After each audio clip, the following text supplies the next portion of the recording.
So things are going to be happening, folks. There's going to be terrorist attacks here. There's going to be chemical bombs dumped here with phosphate and anthrax and everything else.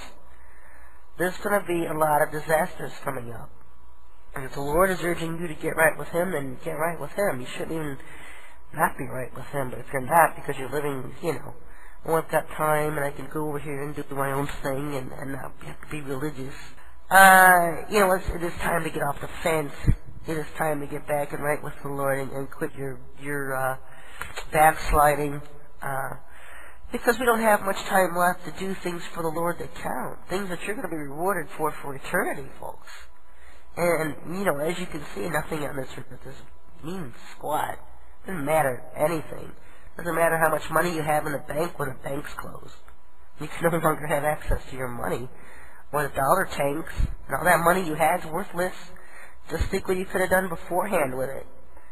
Things that the Lord urged you wanted you to do, and you didn't do it because your love of money, you were holding on to it for your own security, your own greed, whatever. We have a law of grace here, extended period for the Lord's people to do the things that they need to be doing.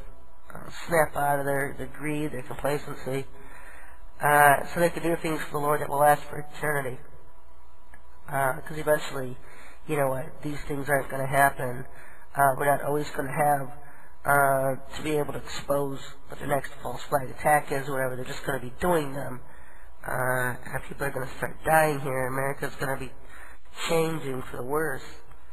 One of the things they want to do is get martial law going here. And as soon as they do, with Katrina being a practice run, nothing's going to happen with it. No one's going to object to it. Because you know what?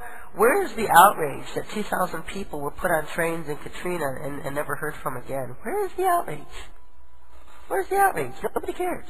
Nobody cares. Nobody's saying anything about it. I think you get a blurb of it on the internet every once in a while. So what's going to happen when millions of Americans are put on trains? Where's the outrage? Who's going to say anything? Are we that complacent? Are these elf towers dumbing us down so bad that people no longer care? They'll no longer get off their butts and demand something be done? Where these people go? So that was a test run. It went very well for them in that regard.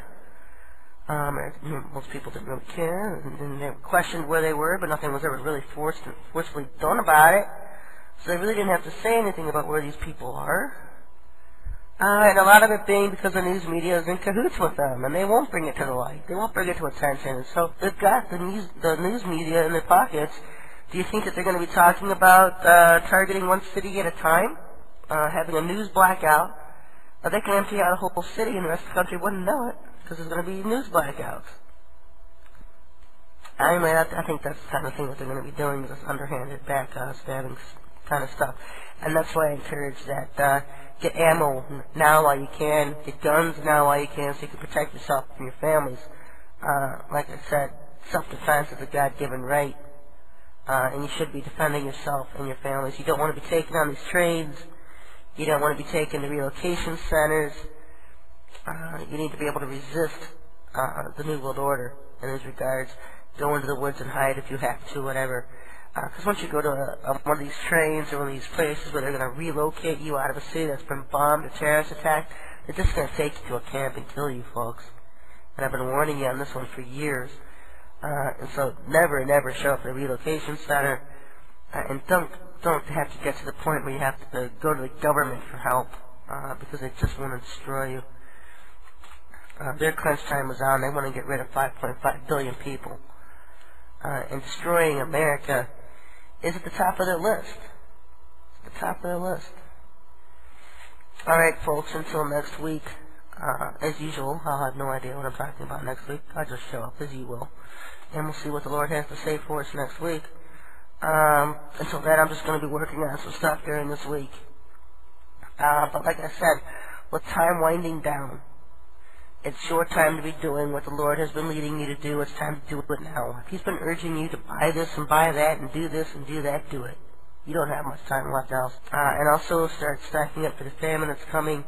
In 2008, people start realizing there's going to be a famine. Just a run on the grocery stores alone. Start stores closing. I'm about dying here, folks. So yeah. stock up, start preparing for the famine, and just start listening to the Lord. He speaks to your spirit, not to your head. He speaks to your spirit.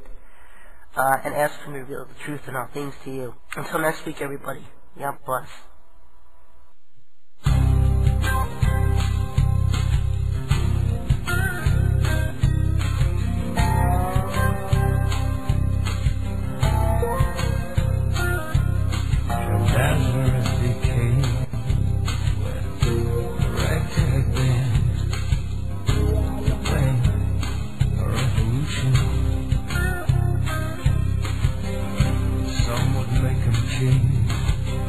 Others couldn't stand for that. The cross was a solution, but it rose again. Wise men follow him, but it rose again. Wise men follow him. Thank God for the renegade and the lions beneath.